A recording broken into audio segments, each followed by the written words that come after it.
बोधिता भगवता नारायणेन स्वयं व्यासेन ग्रथितां पुराणमुनिना मध्ये महाभारतम् अद्वैतामृतवर्षिणीं भगवतीम् अष्टादशाध्यायिनीम्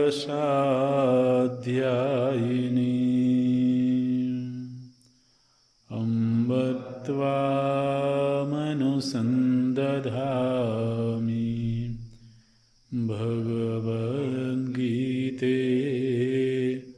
भवद्वेषिणी।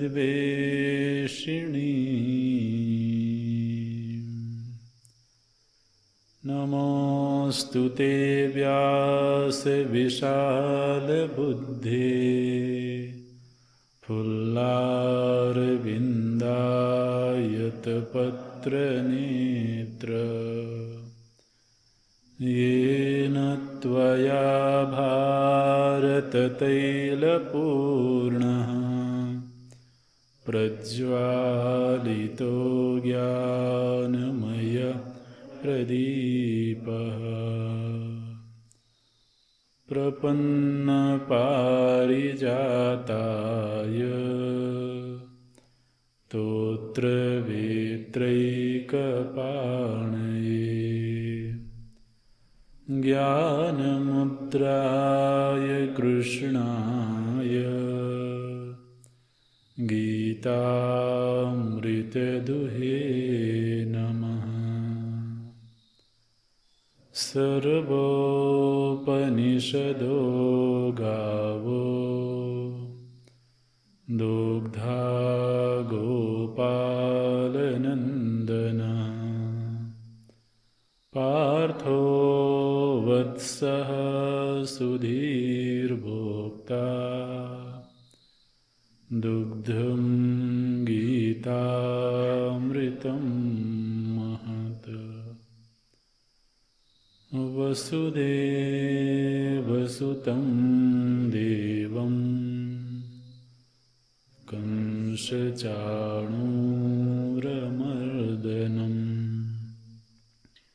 देवकी परमानन्दं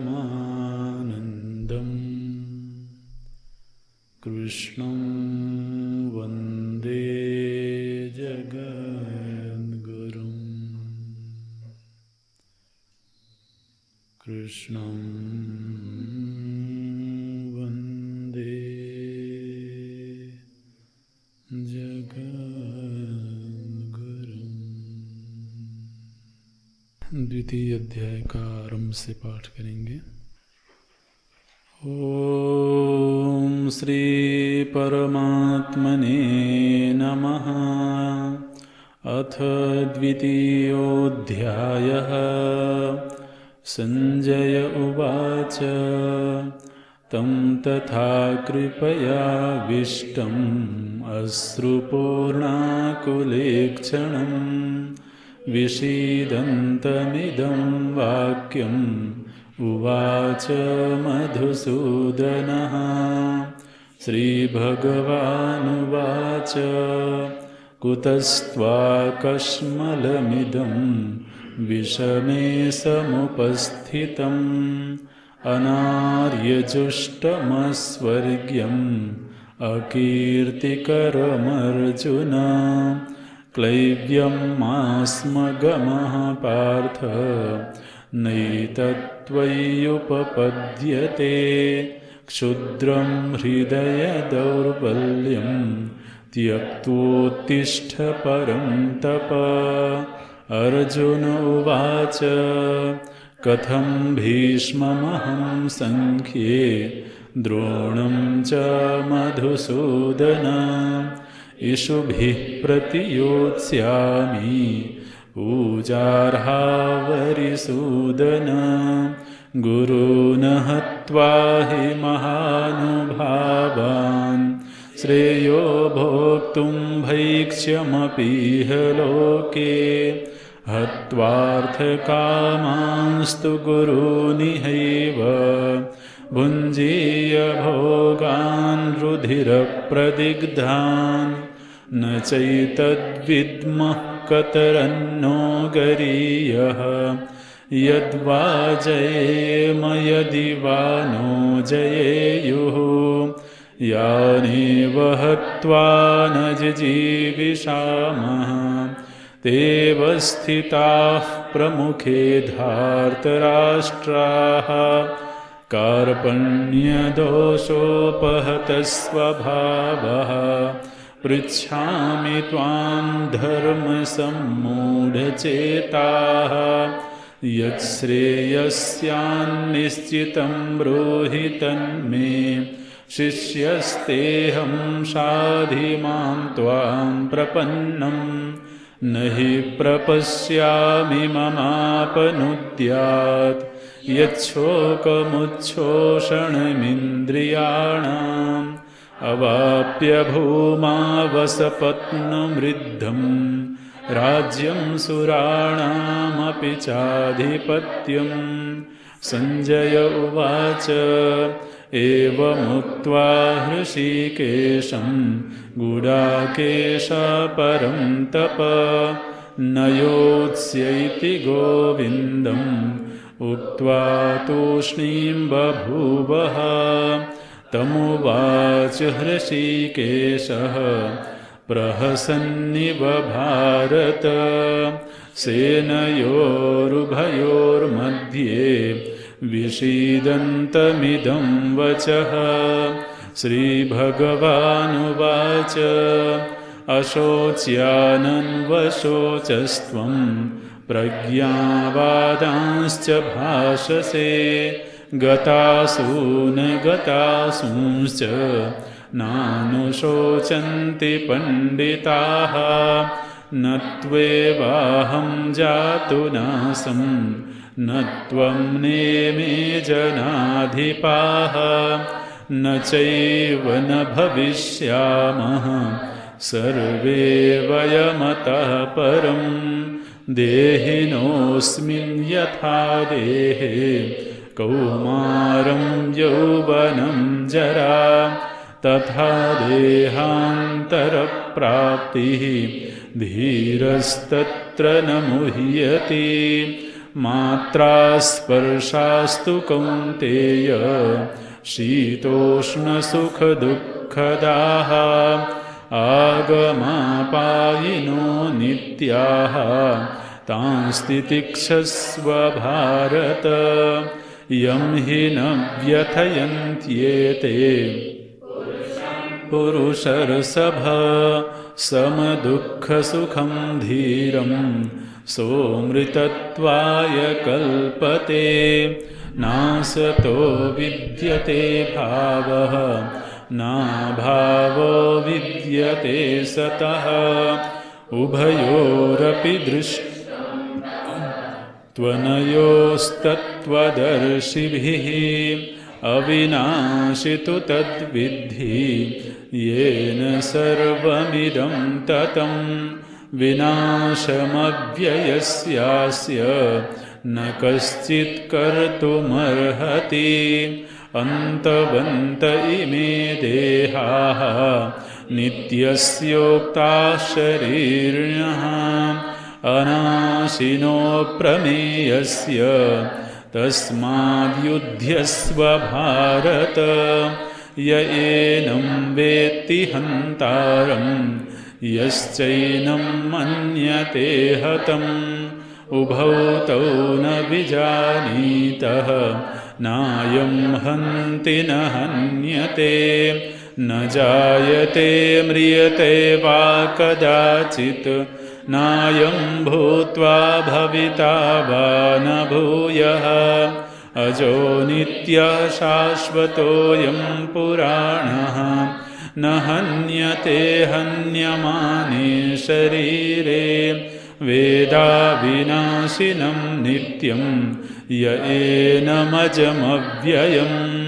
कथं स पुरुषः पार्थ कं घातयति हन्तिकं वासांसि जीर्णानि यथा विहाय नवानि गृह्णाति नरोपराणि तथा शरीराणि विहाय जीर्णानि अन्यानि संयाति नवानि देहि नैनं छिन्दन्ति शस्त्राणि नैनं दहति पावकः न चैनं क्लेदयन्त्यापः न शोषयति मारुतः अच्छेद्योऽयमदाह्योऽयम् अक्लेद्यो शोष्य एव च नित्यः सर्वगतस्थाणुः अचलोऽयं सनातनः अव्यक्तोऽयमचिन्त्योऽयम् अविकार्योऽयमुच्यते तस्मादेवं विदित्वैनं नानुशोचितुमर्हसि अथ चैनं नित्यजातं नित्यं वा मन्यसे मतम् त्वं महाबाहो नैवं शोचितुमर्हसि जातस्य हि ध्रुवो मृत्युः तस्मादपरिहार्येऽर्थे न त्वं शोचितुमर्हसि अव्यक्तादीनि भूतानि व्यक्तमध्यानि भारत अव्यक्तनिधनान्येव तत्र का परिदेवना आश्चर्यवत् पश्यति कश्चिदेनम् आश्चर्यवद्वदति तथैव चान्यः आश्चर्यवच्चैनमन्यः शृणोति श्रुत्वाप्येनं वेद न चैव कश्चित् देहि नित्यमबध्योऽयं देहे सर्वस्य भारत तस्मात् सर्वाणि भूतानि न त्वं शोचितुमर्हसि स्वधर्ममपि चावेक्ष्य न विकम्पितुमर्हसि धर्म्याधियुद्धाश्रेयोऽन्यत्क्षत्रियस्य न विद्यते यदृच्छया चोपपन्नं स्वर्गद्वारमपावृतं सुखिनः क्षत्रियाः पार्थ लभन्ते युद्धमीदृशम् अथ चेत्त्वमिमं धर्म्यं सङ्ग्रामं न करिष्यसि ततः स्वधर्मं कीर्तिं च हित्वा पापमवाप्स्यसि अकीर्तिं चापि भूतानि कथयिष्यन्ति ते व्ययाम् सम्भावितस्य चाकीर्तिर्मरणादतिरिच्यते भयाद्रणादुपरतं मन्स्यन्ते त्वां महारथाः येषां च त्वं बहुमतो भूस्वायास्यसि लाघवम् अवाच्यवादांश्च बहून् वदिष्यन्ति तवाहिताः निन्दन्तस्तव सामर्थ्यं ततो दुःखतरं नु किम् हतो वा प्राप्स्यसि स्वर्गं जित्वा वा भोक्ष्यसे महीम् तस्मादुत्तिष्ठ कौन्तेय युद्धाय कृतनिश्चयः सुखदुःखे समीकृत्वा लाभालाभौ जयाजयो ततो युद्धाय युज्यस्व नैवं पापमवाप्स्यसि एषा ते भीता साङ्ख्ये बुद्धिर्योगे त्विमां शृणु पार्थ कर्मबन्धं प्रहास्यसि नेहाभिक्रमनाशोऽस्ति प्रत्यवायो न विद्यते स्वल्पमप्यस्य धर्मस्य त्रायते महतो भयात् व्यवसायात्मिका बुद्धिसेकेह कुरु नन्दन बहुशाखाह्यनन्ताश्च बुद्धयो व्यवसायिनां यामिमां पुष्पितां वाचं प्रवदन्त्यविपश्चितः वेदवादरताः पार्थ नान्यदस्तीति वादिनः कामात्मानः स्वर्गपरा जन्मकर्मफलप्रदान् क्रियाविशेषबहुलां भोगैश्वर्यगतिं प्रति भोगैश्वर्यप्रसक्तानां तयापहृतचेतसां व्यवसायात्मिका बुद्धिः समाधौ न विधीयते त्रैगुण्यविषया वेदा निस्त्रैगुण्यो भवार्जुन निर्द्वन्द्वो नित्यसत्त्वस्थो निर्योगक्षेमात्मवान् यावानर्थ उदपाने सर्वतः सम्प्लुतोदके तावान् सर्वेषु वेदेषु ब्राह्मणस्य विजान कर्मण्येवाधिकारस्ते मा फलेषु कदाचन मा कर्मफलहेतुर्भूर्मा ते सङ्गोऽस्त्वकर्मणि योगस्था कुरु कर्माणि सङ्गं त्यक्त्वा धनञ्जय सिद्ध्यसिद्ध्यो समो भूत्वा समत्वं योग उच्यते दूरेण ह्यवरं कर्म बुद्धियोगात् धनञ्जय बुद्धौ शरणमन्विच्छ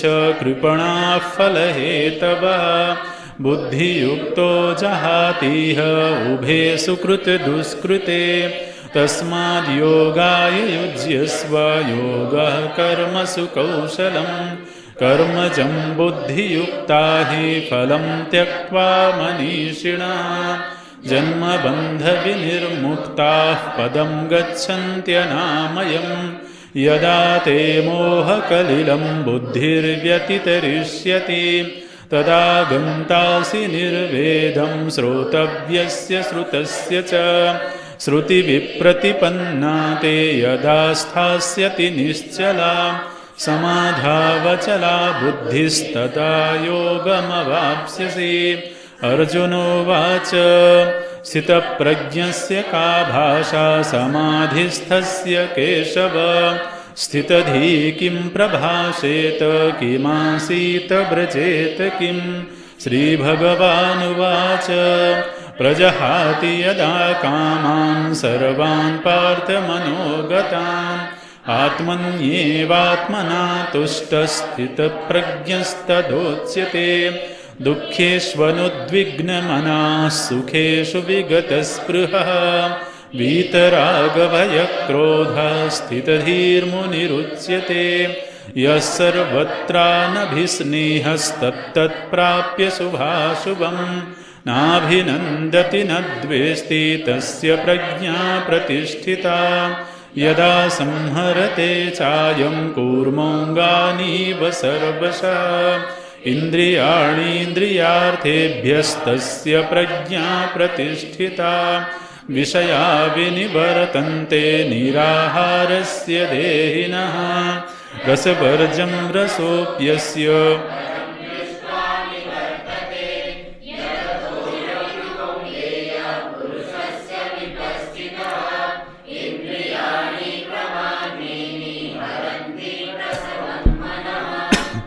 तानि सर्वाणि संयम्य युक्त आसीत मत्परः वशे हि यस्येन्द्रियाणि तस्य प्रज्ञा प्रतिष्ठिता ध्यायतो विषयान् पुंसः सङ्गस्तेषूपजायते सङ्गात् सञ्जायते कामः कामात् क्रोधोऽभिजायते क्रोधाद् भवति सम्मोहः सम्मोहात् स्मृतिविभ्रमः स्मृतिभ्रंशात् बुद्धिनाशो बुद्धिनाशात् प्रणश्यति रागद्वेषवियुक्तैस्तु विषयानिन्द्रियैश्चरन् आत्मवश्यैर्विधेयात्मा प्रसादमधिगच्छति प्रसादे सर्वदुःखानां हानिरस्योपजायते प्रसन्नचेतसो ह्याशु बुद्धिपर्यवतिष्ठते नास्ति बुद्धिरयुक्तस्य न चायुक्तस्य भावना न चाभावयत शान्तिरशान्तस्य कुतः सुखम् इन्द्रियाणां हि चरतां यन्मनोनुविधीयते तदस्य हरति प्रज्ञां वायुर्नावमिवाम्भसि तस्माद्यस्य महाबाहो निगृहीतानि सर्वशः इन्द्रियाणीन्द्रियार्थेभ्यस्तस्य प्रज्ञा प्रतिष्ठिता सर्वभूतानां तस्यां जागर्ति संयमी यस्यां जागृति भूतानि सा निशा पश्यतो मुनेः आपूर्यमाणमचलप्रतिष्ठं समुद्रमाप प्रविशन्ति यद्वत् तद्वत् कामायं प्रविशन्ति सर्वे स शान्तिमाप्नोति न कामी विहाय कामान् यः सर्वान् पुमांश्चरति निःस्पृहः निर्ममो निरहङ्कारः स शान्तिमधिगच्छति एषा ब्राह्मी स्थितिः पार्थ नैनां प्राप्य विमुह्यति स्थित्वा स्यामन्तकालेऽपि ब्रह्मनिर्वाणमृच्छति एषा ब्राह्मी स्थितिः पार्थ नैनां प्राप्य विमुह्यति स्थित्वा स्यामन्तकालेऽपि ब्रह्मनिर्वाणमृच्छति। इति श्रीमहाभारते सतसाहस्र्यां संहितायां वैयासिक्यां भीष्मपर्वणि श्रीमद्भगवद्गीतासूपनिषत्सु ब्रह्मविद्यायां योगशास्त्रे श्रीकृष्णार्जुनसंवादे सांख्ययोगो नाम द्वितीयोऽध्यायः। इस द्वितीय अध्याय में तो जो प्रथम श्लोक है वो संजय के द्वारा प्रस्तुत किया गया। प्रथम अध्याय में क्या घटना घटी है और उस घटना का अंततः पर्यवसान कहाँ हुआ है, तो अर्जुन की एक विशेष स्थिति की ओर संजय संकेत करते हैं। अर्जुन अश्रुपूरित हैं और वो युद्ध से विरत हो चुके हैं, ऐसा संजय को दिखाई देता है। और फिर द्वितीय और तृतीय श्लोक में भगवान के द्वारा उनको तो ऐसा दिखाई देता है कि जिसे उत्तेजित करने का प्रयास किया गया और एक तरीके से अर्जुन के निर्णय को अनुचित ठहराते हुए भगवान कहते हैं कि ये अकर्मण्यता की बात है, नपुंसकता की बात है, इस निर्णय पर आपको नहीं पहुंचना चाहिए। तो द्वितीय और तृतीय श्लोक भगवान के द्वारा आरंभिक उपचार आप कह सकते हैं। लेकिन अर्जुन की जिस तरह की मनोदशा है उसको देखते हुए ऐसा लगता नहीं है कि इस आरंभिक उपदेश से अर्जुन को किसी भी प्रकार का कोई प्रभाव पड़ा। तो फिर आगे और चौथे श्लोक से लेकर के और 8वें श्लोक तक अर्जुन अपनी बात कहते हैं और इसी प्रसंग में अर्जुन की शरणागति होती है। तो कितने श्लोक हैं? 5। अर्जुन के द्वारा बोले हुए 5 श्लोक हैं जिनमें वो अपनी मनोदशा का वर्णन करते हैं। कार्पण्य दोषोपहत स्वभाव, मेरा जो स्वभाव है अर्थात इस समय मेरी जो मनोदशा है वो धर्म और अधर्म का निर्णय करने में असमर्थ है और मेरी जो नैसर्गिक मांग है वो श्रेय की है। इसलिए भगवान मैं आपकी शरण में हूँ और आप मुझे श्रेय का मार्ग प्रशस्त करिए। तो इन 5 श्लोकों में वो एक तरह से अधिकारी का निरूपण भी है और गुरुपसत्ति और वेदांत की विचार व्यवस्था के अनुसार चलें तो गुरुपसत्ति हुई है। और फिर 2 श्लोकों में संजय की उक्ति है कि अर्जुन के ऐसे वक्तव्य देने पर भगवान प्रहसन्निव प्रसन्न मुद्रा में हैं। माने भगवान के व्यवहार से ऐसा नहीं लगता है कि अर्जुन की यह मनोदशा कोई अस्वाभाविक है, अप्रत्याशित है, ऐसा नहीं लगता है भगवान को। और भगवान फिर जो समस्त जीवों का परम कल्याण जिसमें होना चाहिए, उस शोक मोह की निवृत्ति रूप सांख्य बुद्धि का उपदेश करते हैं। तो 11वें श्लोक से उपदेश आरंभ हुआ और वो 30वें श्लोक तक चलता है, जिसमें आत्म तत्व का निर्वचन करते हैं भगवान।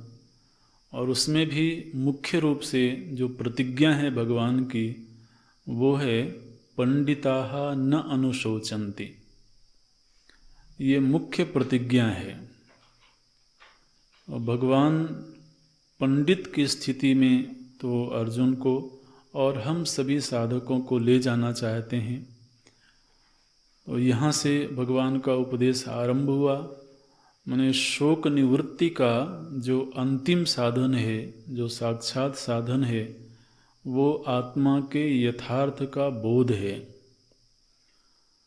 और आत्मा का यथार्थ क्या है, उसका उपदेश तो आप कह सकते हैं कि 12वें श्लोक से और 25वें श्लोक तक है। मुख्य रूप से जो आत्मा का तो निरुपाधिक आत्मस्वरूप का जो निर्वचन है, वो 12वें श्लोक से लेकर के 25वें श्लोक तक भगवान की दृष्टि में आत्मा का स्वरूप क्या है। और फिर आत्मा के जो व्यावहारिक स्वरूप हैं, तो उसमें जीव भाव, फिर देहात्म भाव, तो इनकी चर्चा भगवान करते हैं 26वें से लेकर के 29वें श्लोक तक। और पुनः 30वें श्लोक में तो इस प्रवचन का उपसंहार किया है। और तो ये जो 11वें श्लोक से 30वें श्लोक तक का विषय है, उसको आप शीर्षक दे सकते हैं अहम की व्याख्या। अहम पद का तो यथार्थ स्वरूप क्या है, उसकी व्याख्या भगवान के द्वारा प्रस्तुत की गई। और फिर 31वें श्लोक से तो स्वधर्म की व्याख्या भगवान करते हैं। स्वधर्मम अपि च अवेक्ष्य, अगर आत्मदृष्टि प्राप्त नहीं भी है और स्वधर्म की दृष्टि से भी यदि चिंतन करो, तब भी युद्ध से उपरत नहीं होना चाहिए। तो 31वें श्लोक से लेकर के 37वें श्लोक तक स्वधर्म की व्याख्या है। ये शीर्षक याद रखें। और किस तरीके से विषय का विभाग है, वो भी तो आपको ध्यान में होना चाहिए। विषय प्रस्तुति गीता जी में कैसे हुई हैं, वो मालूम होना चाहिए। और इन सब बातों को बड़ी सावधानी से आप लोगों को ग्रहण करना चाहिए, क्योंकि आने वाले समय में आपको गीता जी पर भी प्रवचन करना होगा। और संभव है कि एक एक विषय दिया जाए। ऐसा भी संभव होगा कि आत्मा का पारमार्थिक निर्वचन कितने श्लोकों में हुआ है और क्या निर्वचन हुआ है, तो उसकी व्याख्या करिए। स्वधर्म की क्या व्याख्या है, वो करिए। इस तरह के टॉपिक्स भी दिए जा सकते हैं बोलने के लिए। तो इन सब बातों को ध्यान में रखें। 31वें से 37वें श्लोक तक स्वधर्म की व्याख्या हुई है। 38वें श्लोक में तो कर्म करते समय मानसिक स्थिति कैसी होनी चाहिए, तो बोलते हैं समय कृत्वा लाभालाभो जयाजयो। तो परिणाम पर चिंता नहीं करते हुए और कर्म में जो प्रवृत्ति है वो समता की स्थिति में रहते हुए कर्म में प्रवृत्ति होनी चाहिए। ये 38वें श्लोक में प्रभु जी ने कहा। और 39वें श्लोक में तो विभाग किया गया, एषा ते अभिहिता सांख्य बुद्धिर योगे तो इमाम शृणु। तो अभी तक जो हमने प्रवचन किया है वो सांख्य बुद्धि था, और अब आप योग बुद्धि के विषय में सुनिए। एक शीर्षक ये भी हो सकता है कि 11वें श्लोक से लेकर के 30वें श्लोक तक सांख्य बुद्धि का निर्वचन किया गया, अहमर्थ का निर्वचन किया गया। इस तरीके से शीर्षक दिए जा सकते हैं। और फिर 40वें श्लोक से तो योग बुद्धि का विषय भगवान लेते हैं, और वो चलता है तो 52वें श्लोक तक। 52वां श्लोक क्या है? यदा ते मोह कलिलम बुद्धिर्व्यतितरिष्यति तदा गंतासि निर्वेदम श्रोतव्यस्य श्रुतस्य च। तो 52वां श्लोक है, यहाँ तक योग बुद्धि का प्रकरण है। मैंने 51वें श्लोक तक योग बुद्धि की व्याख्या, और 52वें श्लोक में योग बुद्धि का चरम स्वरूप क्या है, उसकी परिणति क्या है, उसका निरूपण प्रभु जी ने किया। 53वें श्लोक में सांख्य बुद्धि की चरम स्थिति क्या होती है, उसका निर्वचन किया गया। तो 52वें और 53वें श्लोक में योग बुद्धि और सांख्य बुद्धि, इन दोनों की व्याख्या प्रस्तुत की गई। और फिर प्रसंगानुसार 54वें श्लोक में अर्जुन का प्रश्न है, जहाँ वो सांख्य बुद्धि जिन महापुरुषों को प्राप्त हो गई है, ऐसे सांख्य बुद्धि प्राप्त महापुरुष की पहचान क्या है, उनकी परिभाषा क्या है, वो अर्जुन ने पूछा है 54वें श्लोक में। और फिर 55वें श्लोक से तो स्थित प्रज्ञा के लक्षण भगवान बताते हैं, और ये अध्याय के अंत तक 72वें श्लोक तक, माने लगभग 18 श्लोकों में स्थित प्रज्ञा के लक्षण प्रभु जी ने बताए। इन 18 श्लोकों में से 11 श्लोकों में संयमोपनिषद है। 11 श्लोकों में भगवान तो संयम पर जोर देते हैं। माने श्रवण काल में प्रमा के प्राप्त होने के बावजूद तो यदि जीवन संयम का ना हो, जीवन में संतत्व ना हो, तो प्रज्ञा स्थिर नहीं हो पाती है। प्राप्त प्रज्ञा भी अपने फल को प्रकट नहीं कर पाती है। इसलिए तो महापुरुष को उस स्थिति तक पहुंचने के लिए तो संयम का सहारा लेना चाहिए। तो 58वें श्लोक से और 59वें श्लोक तक संयम का प्रकरण है, ये बड़े महत्व का है। और फिर तो 69वें श्लोक में ज्ञानी महापुरुष की दृष्टि का निर्वचन है, या निशा सर्वभूतानां तस्याम जागर्ति संयमे। तो ये ज्ञानी की दृष्टि कैसी होती है, उसका निर्वचन किया है। कामनाओं के परिप्रेक्ष्य में उसकी पहचान क्या है, तो बोलते हैं वह अचल प्रतिष्ठा में रहता है। बाह्य कामनाओं के आने जाने से उसके स्थिति पर कोई प्रभाव नहीं पड़ता है। आपूर्यमाणम अचल प्रतिष्ठम समुद्रम आपः प्रविशन्ति यद्वत् तद्वत् कामाहायम प्रविशन्ति सर्वे स शांतिम आपनोति न काम कामी। तो ये कामनाओं के संदर्भ में उसकी स्थिति का निर्वचन है, और व्यवहार में वह व्यवहार करते हुए भी तो कामना, ममता और अहंकार, इन तीनों से रहित होकर के वह विचरण करता है। और उसकी चरम उपलब्धि क्या है? बोलते हैं ब्रह्म निर्वाणम मृच्छति, ऐसा ब्राह्मी स्थिति ही पार्थ।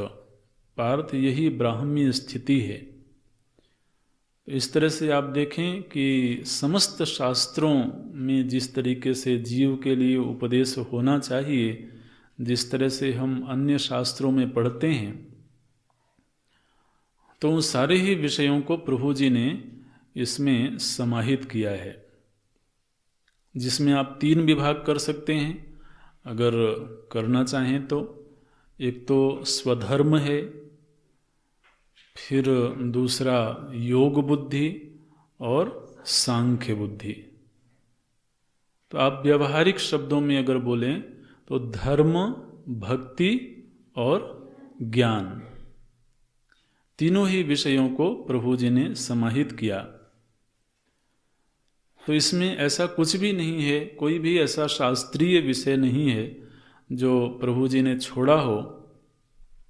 इसलिए आचार्यों ने कहा कि भगवान का जो उपदेश है, मुख्य उपदेश है, वो इस द्वितीय अध्याय में संपन्न हो गया है।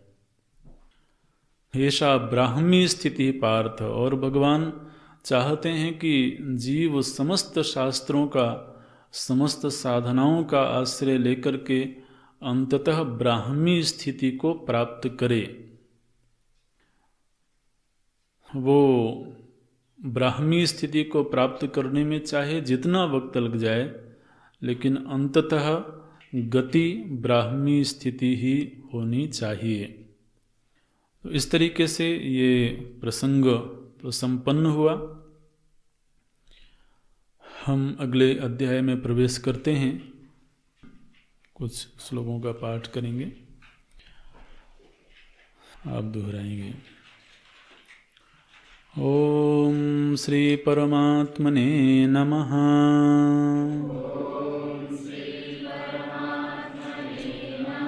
अथ तृतीयोऽध्यायः।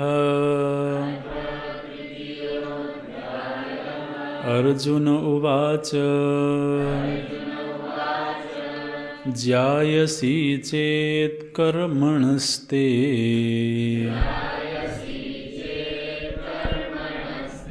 मता बुद्धिर्जनार्दन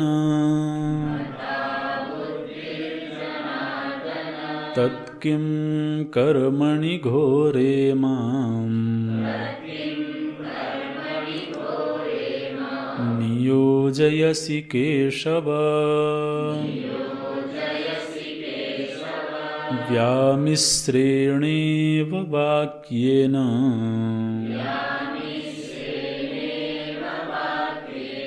बुद्धिं मोहयसीव मे। तदेकं वद निश्चित्य येन श्रेयोऽहमाप्नुयाम्। ज्यायसि चेत् कर्मणस्ते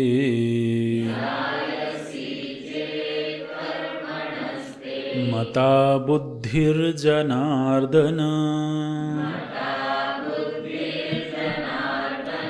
तत्किं कर्मणि घोरे माम्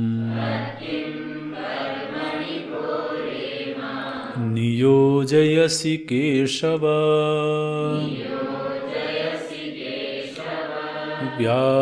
व्यामिश्रेणेव वाक्येन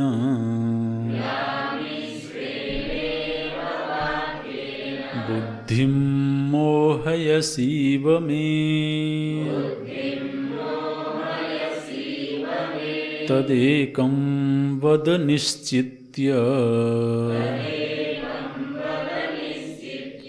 येन श्रेयोऽहमाप्नुयाम्। येन श्रेयोऽहमाप्नुयाम्।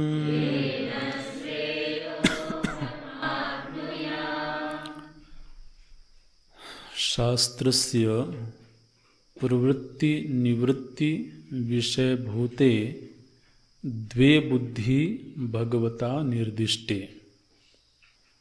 सांख्य बुद्धि योगे बुद्धि इति च तत्र प्रजहाति यदा कामान इति आरभ्य अध्याय परिसमाप्तेः सांख्य बुद्ध्याश्रितानां संन्यासं कर्तव्यम् उक्त्वा तेषां तन्निष्ठतया एव च कृतार्थता उक्ता एषा ब्राह्मी स्थितिः इति। अर्जुनाय च कर्मण्येवाधिकारस्ते मा ते संगोस्त्वकर्मणि इति कर्म एव कर्तव्यम् उक्तवान् योग बुद्धिम आश्रित्य न तत एव श्रेयः प्राप्तिम उक्तवान्। तत् एतत् आलक्ष्य पर्याकुलीभूत बुद्धिः अर्जुन उवाच कथं भक्ताय श्रेयोर्थिने यत् साक्षात् श्रेयः साधनं सांख्य बुद्धिनिष्ठां श्रावयित्वा मां कर्मणि दृष्ट अनेकानर्थयुक्ते पारंपर्येण अपि अनैकान्तिक श्रेयः प्राप्ति फले नियुञ्ज्यात् इति युक्तः पर्याकुली भावः अर्जुनस्य। तद अनुरूपः च प्रश्नः ज्यायसि चेत् इत्यादि। प्रश्न अपाकरण वाक्यं च भगवता उक्तं यथोक्त विभाग विषये शास्त्रे। तो इस तृतीय अध्याय की जो पृष्ठभूमि है वो पृष्ठभूमि क्या है, आप थोड़ा सा पूर्व अध्याय पर ध्यान दें तो प्रभु जी ने अपने पूरे प्रवचन में मुख्य रूप से सांख्य बुद्धि पर जोर दिया। तो आप कह सकते हैं कि जो अधिकतम भगवान का उपदेश का समय व्यतीत हुआ है वो सांख्य बुद्धि के उपदेश में व्यतीत हुआ। मैंने 11वें श्लोक से उपदेश आरंभ हुआ और 30वें श्लोक तक सांख्य बुद्धि का वर्णन है। लगभग कितने श्लोक हुए? हाँ, 20 श्लोक। आप गणना कर लेना। तो 20 श्लोक आरंभ में और फिर बीच में तो 53वें श्लोक में सांख्य बुद्धि की फलश्रुति, तो एक श्लोक भी गिन सकते हैं। श्रुति विप्रतिपन्नाते यदा स्थास्यति निश्चला, ये श्लोक है। और फिर सांख्य बुद्धि की प्राप्ति जिनको हो गई है ऐसे महापुरुषों की व्याख्या, तो वो भी एक तरह से सांख्य बुद्धि की महिमा का ही गायन है, वो अंतिम के 18 श्लोकों में। तो 20, 1, 21 और 18 लगभग 39 या 40 श्लोकों में भगवान तो सांख्य बुद्धि की चर्चा करते हैं। लेकिन आप देखें, जब भगवान स्वधर्म की चर्चा कर रहे हैं या जब योग बुद्धि की चर्चा करते हैं तो वहाँ अर्जुन को सीधे संबोधित करते हैं और अर्जुन को सीधे माने आदेश देते हैं, योगस्था कर्माणि कुरु।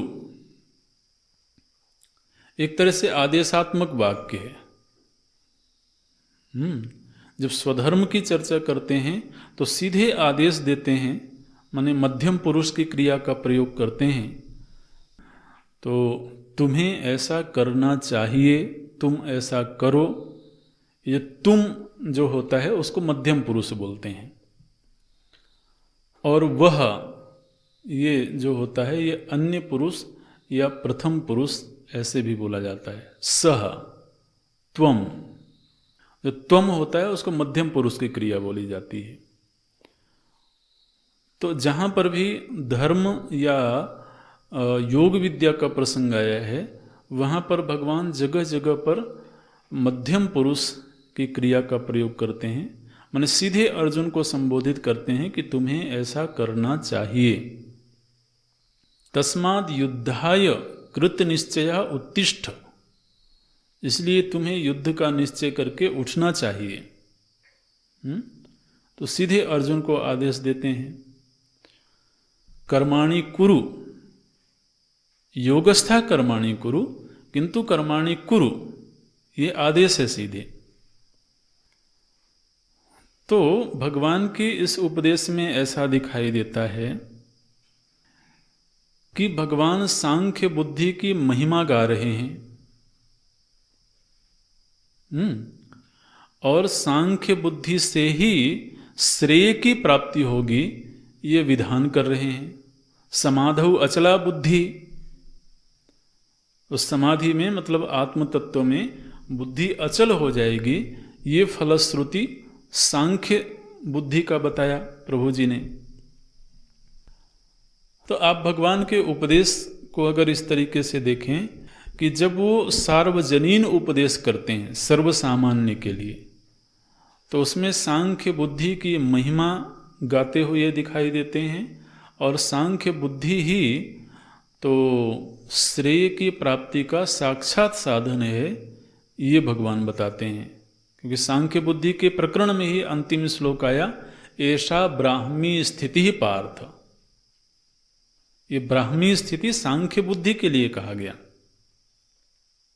तो एक तो यह विभाग दिखाई देता है, सांख्य बुद्धि की महिमा और सांख्य बुद्धि से श्रेय की प्राप्ति।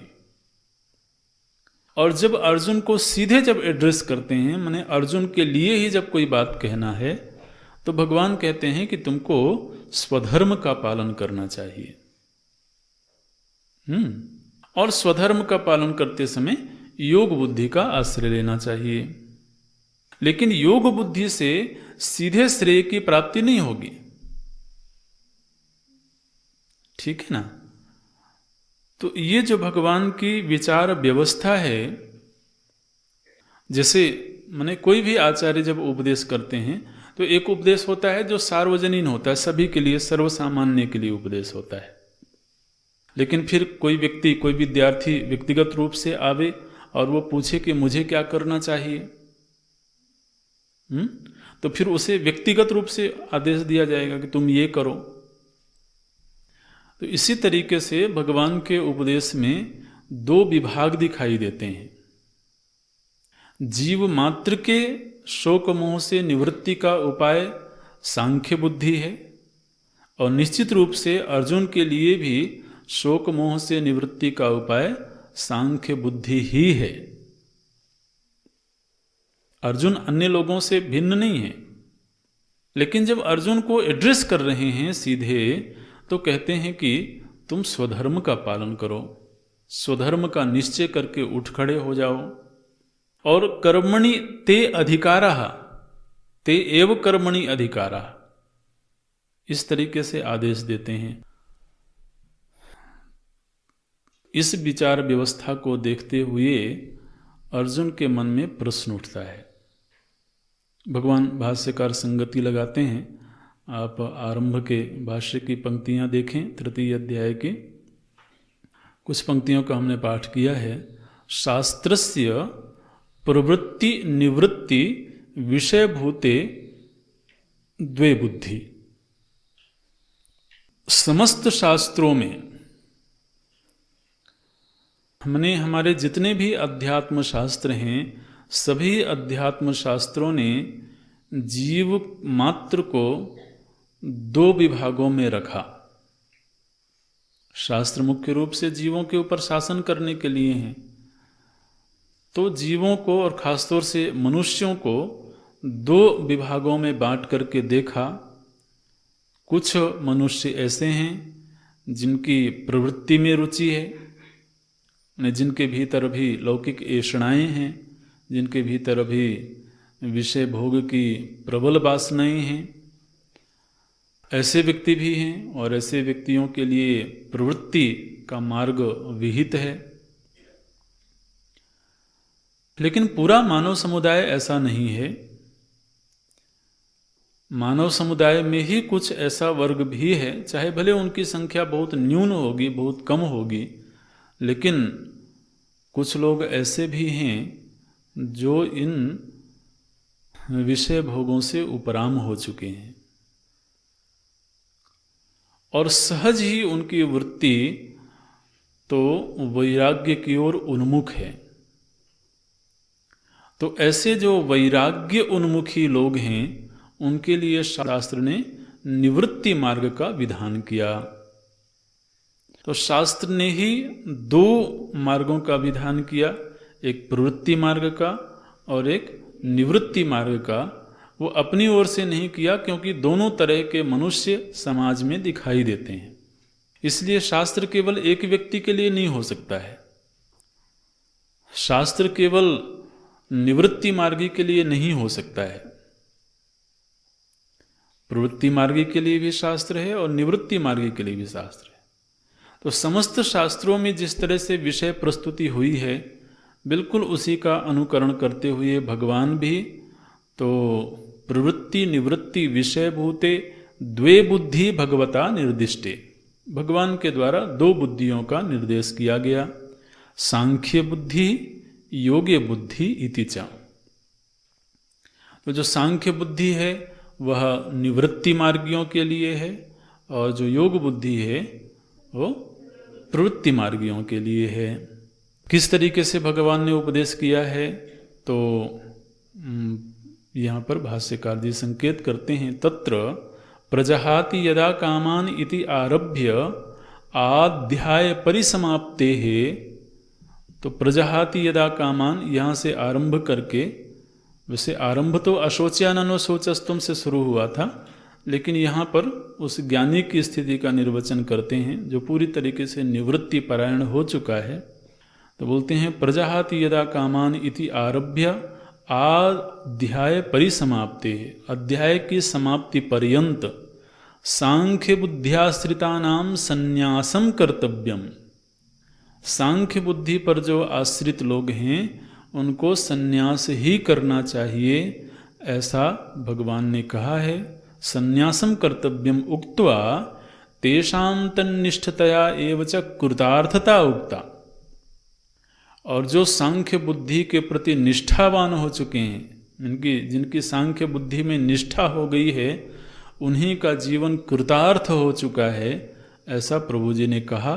और अंतिम वक्तव्य दिया, ऐसा ब्राह्मी स्थिति इति। तो जिसने ब्राह्मी स्थिति को प्राप्त कर लिया वही कृतार्थ हो गया, ऐसा प्रभु जी ने उपदेश किया। लेकिन जब अर्जुन को सीधे आदेश देते हैं तब क्या बोलते हैं, बोले अर्जुनाय च। और अर्जुन के लिए जब बोलते हैं तो कर्मणि एव अधिकारः ते मा ते संगः अस्तु अकर्मणि, कर्म में ही तुम्हारा अधिकार है और अकर्मण्यता से तुम प्रेम मत करो। इति कर्म एव कर्तव्यम, इसलिए हे अर्जुन तुमको कर्म ही करना चाहिए। उक्तवान योग बुद्धिम आश्रित्य, तो हे अर्जुन तुम्हें योग बुद्धि के आश्रित होकर के कर्म ही करना चाहिए। और सांख्य बुद्धियाश्रिता नाम संन्यासम कर्तव्यम, जब सांख्य बुद्धि पर आश्रित लोगों की बात कर रहे थे तब कह रहे थे संन्यासम कर्तव्यम, और जब अर्जुन को आदेश देते हैं तो कर्म एव कर्तव्यम उक्तवान बुद्धि योगम आश्रित्य। किंतु भगवान अर्जुन को कर्म करने का आदेश देते समय भी उन्होंने ये नहीं कहा कि न ततः एव श्रेयः प्राप्ति उक्तवान। भगवान ने ये नहीं कहा कि तुम योग बुद्धि का आश्रय लेकर के जीवन जियोगे तो तुम्हें श्रेय की प्राप्ति हो जाएगी। न ततः एव श्रेयः प्राप्तिम उक्तवान, तो तुम्हें श्रेय की प्राप्ति तो कर्म से नहीं होगी, लेकिन तुम कर्म करो। तो भगवान भाष्यकार अर्जुन के प्रति सहानुभूति व्यक्त करते हुए बोलते हैं, तद एतत् आलक्ष्य पर्याकुलीभूत बुद्धि अर्जुन उवाच। तो अर्जुन की बुद्धि जो है वो पर्याकुलीभूत हो गई, माने थोड़ी परेशान हो गई। बड़ी एकाग्रता से, बड़ी तल्लीनता के साथ में अर्जुन भगवान का उपदेश सुन रहे थे। और आप जरा अर्जुन के मनोभावों पर यदि विचार करें तो अर्जुन तो शुरू से चाहते थे कि सन्यास का उपदेश उन्हें किया जाए, क्योंकि प्रथम अध्याय में वही प्रसंग था। तो जब भगवान सांख्य बुद्धि का उपदेश कर रहे होंगे तो अर्जुन को लगता होगा कि मुझे बोल दें सीधे कि तुम सांख्य बुद्धि का आश्रय ले लो। लेकिन जब स्वधर्म का प्रकरण आता था, योग बुद्धि का प्रकरण आता था, तो सीधे आदेश देते थे कि तुम ऐसा करो। तो अंतर्मन में कहीं अर्जुन को लगता होगा कि क्या मैं इस लायक नहीं हूँ, या ऐसे कुछ भाव आते होंगे। तो अर्जुन व्याकुल हो जाते होंगे। भगवान भाष्यकार उनके मनोभावों को पकड़ते हैं, बोलते हैं पर्याकुली भूत बुद्धि अर्जुन उवाच। अर्जुन क्या बोलेंगे, तो उनके भावों को भगवान भाष्यकार सामने रखते हैं। कथम भक्ताय श्रेयोर्थिने, माने हे भगवान, आप अपने भक्त के प्रति, जो आपका भक्त भी है और श्रेय भी चाहता है। माने कोई भगवान का भक्त हो लेकिन श्रेय चाहे ऐसा जरूरी नहीं है। भगवान का भक्त होकर के भोग चाहने वाले लोग भी होते हैं। लेकिन मैं आपका भक्त भी हूं और श्रेय का आकांक्षी भी हूं। तो यत् साक्षात श्रेय साधनम, तो श्रेय की प्राप्ति का जो साक्षात साधन है क्या है, सांख्य बुद्धि निष्ठाम श्रावयित्वा। तो आपने मुझको सुनाया कि भक्त और श्रेयार्थी को सांख्य बुद्धि का आश्रय लेना चाहिए श्रेय की प्राप्ति के लिए। श्रावयित्वा ऐसा आपने सुनाया, लेकिन माम कर्मणि तो मुझे आप कर्म में नियुक्त कर रहे हैं। और वो कर्म भी कैसा है, बोले कर्म के विषय में तो हम सब जानते हैं, दृष्ट अनेक अनर्थ युक्ते। तो कर्म जो है वो अनेक अनर्थों से युक्त होता है, उससे श्रेय की प्राप्ति होती नहीं है। और यदि आप कहो कि परंपरा से उसकी श्रेय की प्राप्ति हो जाएगी, माने कर्म करते करते एक दिन कभी न कभी श्रेय मिल जाएगा, तो ऐसी भी बात नहीं है। पारंपरियेण अपि अनैकांतिक श्रेय प्राप्ति फले, तो उससे श्रेय की ऐकांतिक प्राप्ति नहीं होगी जब तक कि सांख्य बुद्धि का आश्रय न लिया जाए। इसलिए माम नियुंज्यात, आप मुझको कर्म में नियुक्त कर रहे हैं। इति युक्तः पर्याकुले भाव अर्जुनस्य। तो भगवान भाष्यकार बोलते हैं कि अर्जुन का व्याकुल होना बिल्कुल जस्टिफाइड है। इति युक्ता, बिल्कुल उचित है कि अर्जुन व्याकुल हो जाएं। पर्याकुली भाव अर्जुनस्य, और इसलिए अपनी व्याकुलता को प्रकट करने के लिए ही तो अर्जुन भगवान के सामने प्रश्न करते हैं। तद अनुरूपश्च प्रश्नः ज्यायसी चेत इत्यादि। और अर्जुन ने जो प्रश्न भगवान के सामने रखा है, प्रभु जी ने ये नहीं कहा कि तुम गलत प्रश्न कर रहे हो। प्रभु जी ने बिल्कुल प्रश्न का समर्थन किया है और फिर प्रश्न के अनुरूप ही प्रभु जी ने उत्तर दिया है। प्रश्न अपाकरण वाक्यम च भगवता उक्तम यथोक्त विभाग विषये शास्त्रे। तो ये जो यहाँ तक का प्रकरण है, ये तीसरे अध्याय की प्रस्तावना है, एक तरह से आप कह सकते हैं। और आगे जो भाष्य है, इसमें एक दीर्घ भाष्य है, लेकिन इस भाष्य में जो मुख्य विचार का विषय भगवान भाष्यकार जी ने लिया है, वो कर्म और ज्ञान के समुच्चय का विषय है। तो इसलिए उस पर अभी हम चर्चा करना उचित नहीं समझते हैं, क्योंकि वो विषय हम लोगों को पहले से विचार किया हुआ है, चिंतन किया हुआ है। और भगवान भाष्यकार आरंभ करते हैं, केचित्तु अर्जुनस्य प्रश्नार्थम अन्यथा कल्पयित्वा तत्प्रतिकूलम भगवतः प्रतिवचनम वर्णयन्ति। केचित्तु माने यहाँ से पूर्व पक्ष एक तरह से आरंभ करते हैं। तो इस पूर्व पक्ष उठाया गया, फिर उसका उत्तर दिया गया। इस आगे के भाष्य में मुख्य रूप से भगवान भाष्यकार तो जो चर्चा करते हैं उससे ऐसा दिखाई देता है कि भगवान भाष्यकार के समय में जैसे स्वयं तो मंडन मिश्र थे जो बाद में भगवान भाष्यकार के शिष्य बने, तो उस समय कर्म का बाहुल्य दिखाई देता था और जो त्रैगुण्य विषया वेद हैं उनका प्राचुर्य दिखाई देता था। समाज में कर्म का प्रभाव बहुत ज़्यादा था, कर्म संबंधी विद्या का बहुत विस्तार था और एक तरह से लोगों ने ब्रह्म विद्या को तो पीछे छोड़ दिया था, किनारे कर दिया था। भगवान भाष्यकार भाष्य लिखने के साथ ही साथ समाज में व्याप्त जो कुछ वैचारिक दोष थे उन दोषों का निवारण करना भी तो एक उद्देश्य होता था। तो भाष्य के माध्यम से ही भगवान भाष्यकार अपने विचार प्रस्तुत करते रहे हैं और जहाँ विद्वत गोष्ठी होती थी वहाँ प्रत्यक्ष रूप में प्रस्तुत होकर के शास्त्रार्थ भी करते थे और उसमें मुख्य जोर इस बात पर था कि वेद का अंतिम तात्पर्य केवल कर्मकांड नहीं है, क्योंकि अनेक मूर्धन्य विद्वान थे जिन्होंने कर्मकांड को ही तो वेद का अंतिम तात्पर्य के रूप में स्वीकार किया हुआ था। और वेद में दो तरह के कर्मों का विधान है, श्रौत कर्म और स्मार्त कर्म। तो स्मार्त और श्रौत कर्म के सहित ही ज्ञान का तो आलंबन लेना चाहिए, इसलिए सह समुच्चय की परंपरा थी उस समय पर, जिसका भगवान भाष्यकार जी ने पुरजोर विरोध किया। तो उसी विरोध की अभिव्यक्ति बीच बीच में भाष्य में दिखाई देती है।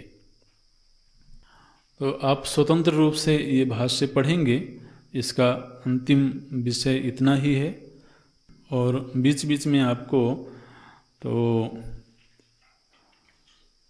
निगमन वाक्य मिलेंगे जहाँ पर बताएंगे भगवान भाष्यकार। देखिए अंतिम पैराग्राफ की ओर चलेंगे इस भाष्य के। तो अंतिम वाक्य से पहले 3-4 पंक्ति ऊपर है, तस्मात् केवलात् एव ज्ञानात्। ये पंक्ति मिली? तस्मात् केवलात् एव ज्ञानात् मोक्षः इति एषः अर्थः निश्चितः गीतासु उपनिषत्सु च। इस पूरी मीमांसा का एक तरह से निगमन वाक्य आप समझ सकते हैं कि अंततः यह निर्णय दिया गया कि केवलात् एव ज्ञानात्, केवल ज्ञान मत ही मोक्षः इति एषः अर्थः, केवल ज्ञान से ही मोक्ष की प्राप्ति होती है, ऐसा ही अर्थ समस्त गीताओं में प्रस्तुत हुआ है और सर्व उपनिषत्सु च। इस तरह से तो आप स्वतंत्र रूप से पढ़ना, हम श्लोक में प्रवेश करते हैं। देखिए श्लोक बिल्कुल सहज है। अर्जुन का प्रश्न है। अर्जुन प्रश्न पूछते हैं, बोले हे जनार्दन। और अर्जुन के प्रश्न में चूंकि थोड़ी सी व्याकुलता है ना, तो उस व्याकुलता के भाव में थोड़ा आक्षेप भी दिखाई देता है। भगवान के उपदेश के प्रति किंचित आक्षेप की ध्वनि मिलती है, लेकिन वह आक्षेप की ध्वनि क्या वो केवल उनकी व्याकुलता की अभिव्यक्ति है। बोलते हैं हे जनार्दन ते मता, आपके मत में मैंने अर्जुन ये मान के चलते हैं कि अभी आपका मत मेरा मत नहीं बना है। तो क्या बोलते हैं, हे जनार्दन ते मता, आपके मत में। अर्जुन मेरे मत को क्या समझा तुमने? मुझे ऐसा लगता है कि आपके मत में बुद्धि ज्यायसी, आपके मंतव्य से ऐसा दिखाई देता है कि कर्मणः चेत, कर्म की अपेक्षा से बुद्धि ज्यायसी, बुद्धि माने सांख्य बुद्धि, तो आपके मंतव्य से ऐसा लगता है कि कर्म की अपेक्षा जो सांख्य बुद्धि है वो ज्यायसी माने श्रेष्ठ है, श्रेयस्करी है। आपने दोनों ही का उपदेश किया, कर्म का भी उपदेश किया और सांख्य बुद्धि का भी उपदेश किया, लेकिन इन दोनों का उपदेश करते समय भी आपके विचारों से मुझे ऐसा समझ में आया, हो सकता है मेरी समझ गलत भी हो,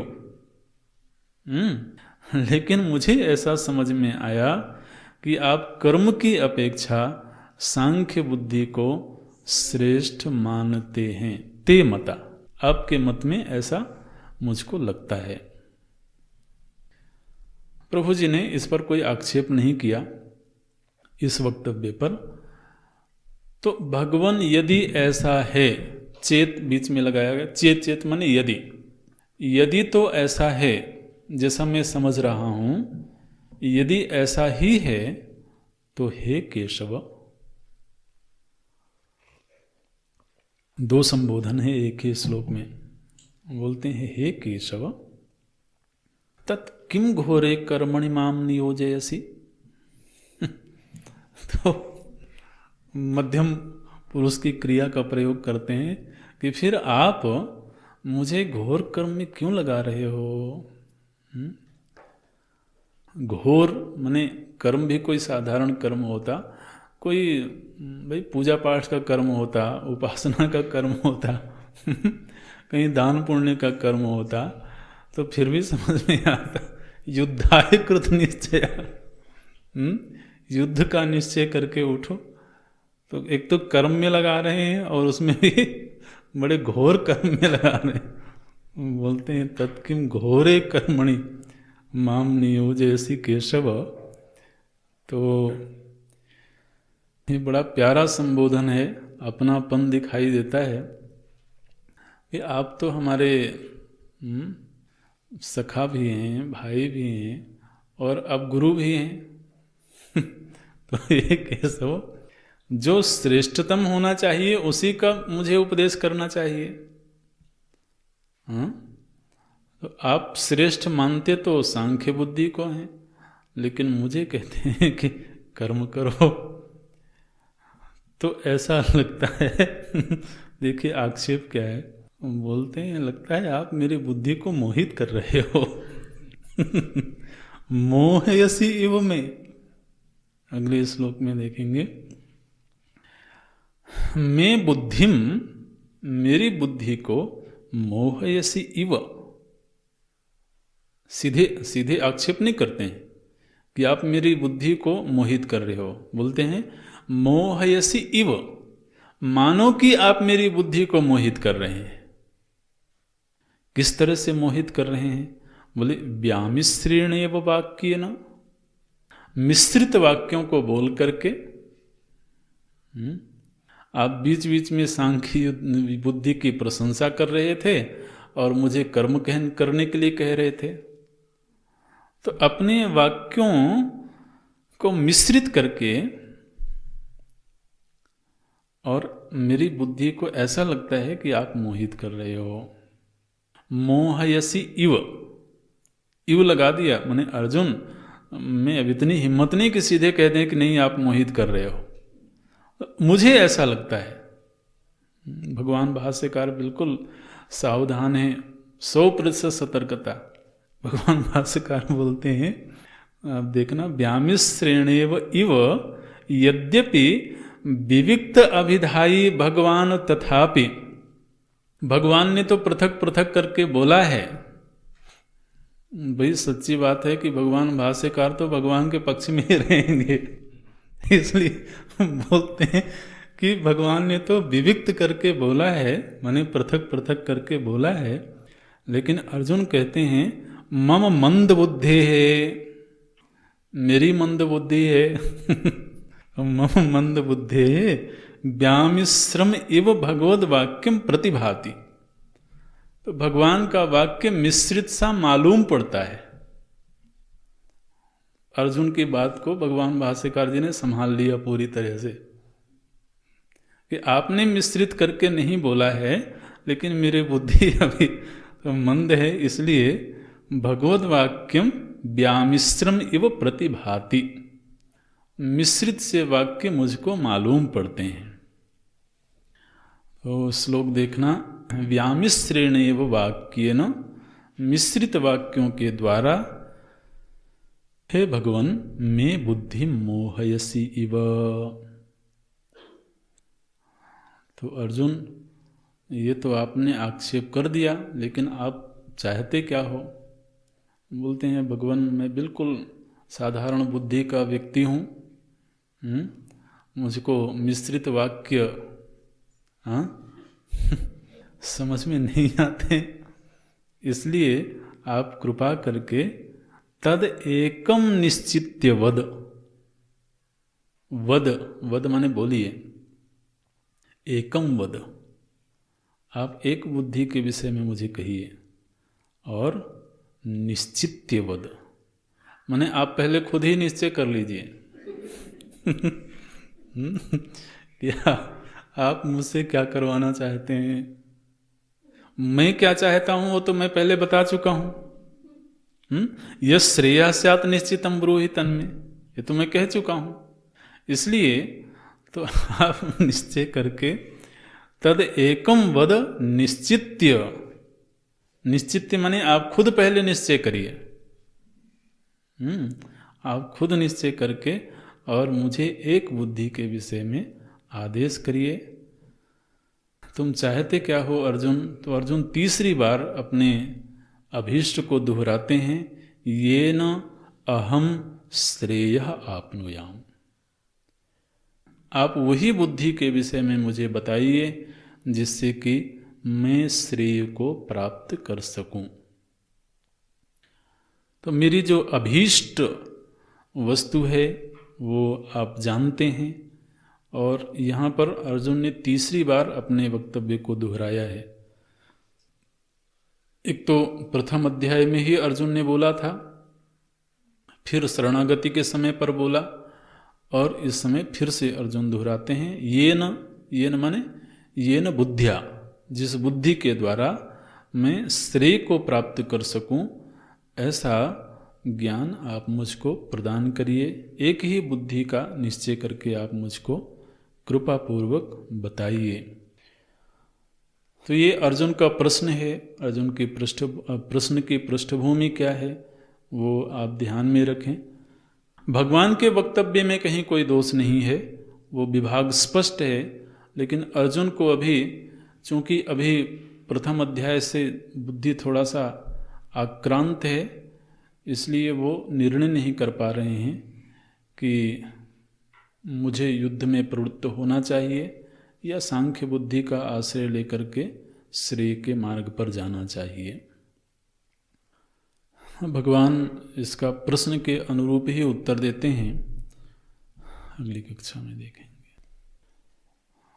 ओम पूर्णमदः पूर्णमिदं पूर्णात् पूर्णमुदच्यते पूर्णस्य पूर्णमादाय पूर्णमेवावशिष्यते। ओम शांति शांति शांति। हरि ओम। श्री